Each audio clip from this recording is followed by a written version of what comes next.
Agora, então, a gente vai abordar um pouquinho de alguns conceitos um pouco mais aprofundados para a gente poder começar a entender melhor o que é uma pesquisa científica e como ela funciona. Delineamento é o que eu vou fazer para o meu estudo funcionar, como o meu estudo vai ser feito. Geralmente, quando a gente fala de delineamento, a gente costuma querer uma resposta curta. Qual foi o tipo de estudo que eu fiz? Mas, falando em delineamento, é tudo que você vai fazer, o desenho do seu estudo, o planejamento completo do que vai ser o seu estudo. Delineamento é isso. O protocolo da pesquisa já vai ser quando você escreve e organiza de forma lógica tudo o que você vai fazer. Então, delineamento é, por exemplo, vou fazer uma meta-análise. O protocolo é tudo o que você vai fazer na sua pesquisa, como você vai fazer cada coisa, tintim por tintim. Seria essa a diferença, seria essa a lógica aqui. Então, aqui tem até algumas vantagens do protocolo. Então, é com ele que você, por exemplo, solicita recursos, sei lá, em uma instituição de fomento, que você solicita aprovação no Comitê de Ética de Pesquisa. Então, é o projeto de pesquisa, é o protocolo da pesquisa. E a gente tem o plano do estudo, que é a estrutura toda daquilo que a gente vai fazer, de como a gente vai estudar. Então, são conceitos bem semelhantes, assim, mas o importante é entender como eles funcionam. Dentro do plano de estudo, então, a gente vai para as questões clínicas. O que é isso? É o que eu quero responder com o meu estudo, com o estudo que eu estou realizando. Então, algumas coisas que a gente pode não ter certeza na prática clínica, que a gente pode precisar recorrer a uma pesquisa científica para saber, é se uma condição representa doença, representa malignidade para aquela pessoa, ou se aquilo ali está dentro do normal. Como que eu posso fazer o melhor diagnóstico para determinada doença? Qual o melhor teste diagnóstico? Qual é o padrão ouro? Qual é o teste para uma triagem em massa? Quais testes eu tenho que escolher? Frequência também, de quanto em quanto tempo uma doença acontece. Eu estou na época dela realmente acontecer, não estou. Uma questão mais epidemiológica também aqui. Risco, ou seja, qual que é o risco de determinada pessoa desenvolver ou não certa doença. Prognóstico é, por exemplo, uma pessoa que tenha doença cardiovascular, doença arterial coronariana e que vai fazer tratamento com beta-bloqueador. Isso melhora ou piora o prognóstico da pessoa? Então é outra resposta que eu tenho. Um paciente em determinadas condições vai melhorar ou vai piorar o prognóstico? O tratamento, ou seja, determinado tratamento funciona ou não? Qual tratamento é melhor para determinada doença? Será que na hipertensão é melhor eu começar com o IECA ou será que é melhor começar com beta-bloqueador? O IECA, a gente sabe. Prevenção também, o que é melhor para prevenir no caso das vacinas, que a gente já discutiu muito. E qual é a causa e etiologia de determinada doença, também são respondidos por uma pesquisa científica.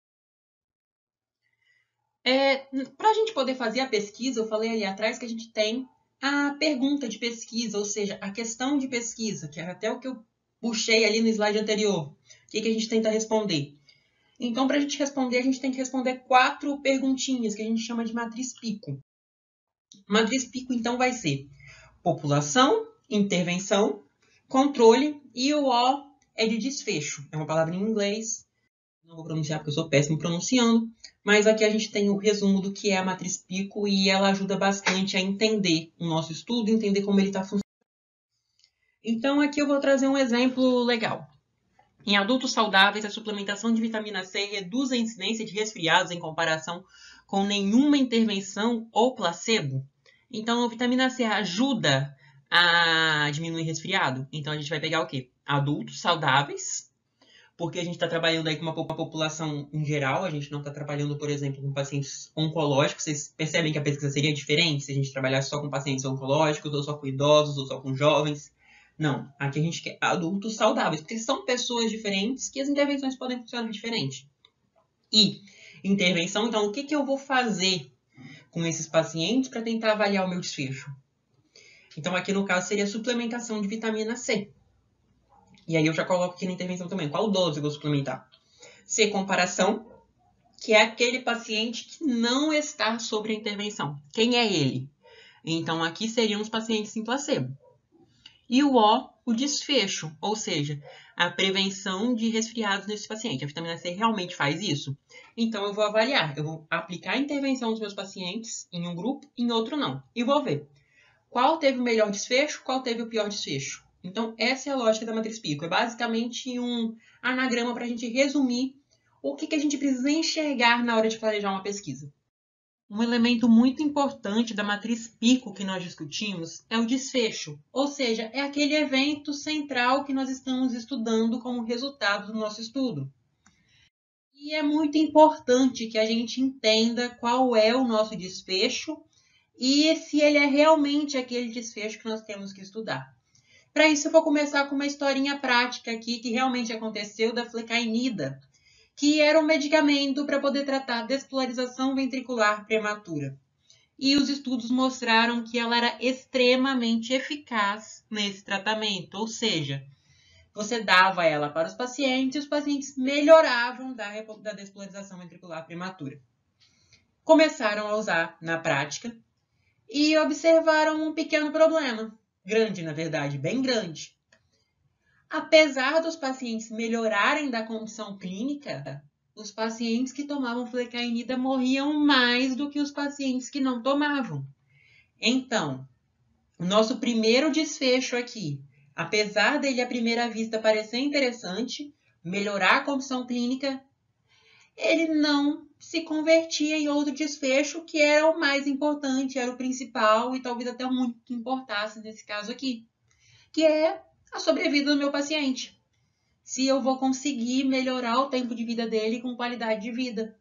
Muito pelo contrário, meu remédio estava levando esses pacientes ao óbito. É exatamente pensando nisso, nessas situações, que a gente tem uma classificação dos desfechos de 1 a 7, mostrando que o desfecho mais importante que nós temos que estudar é a mortalidade por todas as causas. Vamos pegar um exemplo prático aqui, sem ser aquele que a gente falou agora. Vamos dar AS para a prevenção primária de infarto agudo do miocárdio. É óbvio que vai diminuir o infarto agudo do miocárdio, que é o meu desfecho estudado, porque é um anticoagulante. A questão é, em compensação, eu aumento eventos hemorrágicos, também por ser um anticoagulante. Então, a minha mortalidade geral em pacientes que nunca infartaram com aspirina, com AS, ela aumenta. Ou se mantém igual, não sei ao certo agora. Mas não existe essa indicação porque você, apesar de melhorar o quesito infarto, você piora nos outros lados. Então, a gente precisa considerar isso aqui. Um evento adverso grave também, alguma coisa que pode levar o paciente a óbito ou sequelas grandes. Desfecho do desenvolvimento de longo prazo, ou seja, no longo prazo, aquilo que eu estou resolvendo funciona, não funciona? O meu central. Qualidade de vida, não adianta, por exemplo, tratar uma dor na perna do paciente arrancando a perna dele fora. Talvez nem a dor cure. Mas, enfim, eu vou resolver o problema dele, mas eu vou criar outro muito maior. Efeitos adversos mais leves aqui também. Lembrando que ele vem depois ainda de qualidade de vida. Mudança de sintomas e aferições substitutivas, que é, por exemplo, um exame de sangue, alguma coisa assim. Quase nunca um resultado de exame de sangue é um desfecho interessante de ser estudado. Por exemplo, vamos estudar diabetes. É interessante estudar a taxa sanguínea de glicemia? É. Mas mais importante é a gente avaliar as consequências da diabetes, por exemplo, uma neuropatia diabética, alterações de visão, alterações renais, que é muito mais importante. E aqui, então, a gente tem uma listinha aqui de tipos de desfecho também, detalhando um pouquinho eles, e é o que a gente estuda, então, descrevendo o que são eles. Não vou adentrar porque a gente já discutiu muito bem. Para finalizarmos essa parte mais conceitual, vamos definir relevância, que é o quê?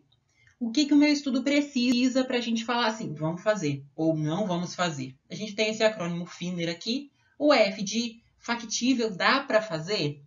Os nossos pesquisadores sabem fazer esse estudo?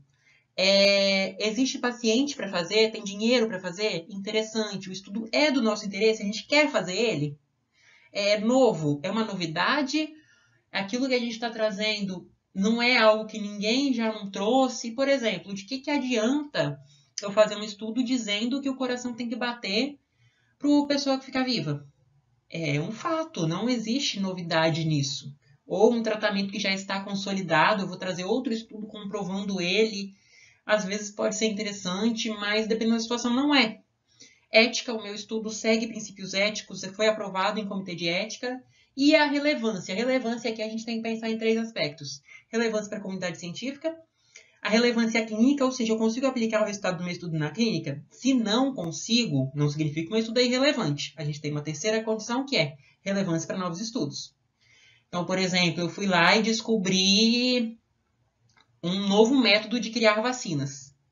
Não necessariamente esse novo método vai ser aplicado na clínica agora, mas a partir dele eu posso desenvolver novas vacinas que vão ser aplicadas na clínica. Então, relevância ela tem essa discussão também.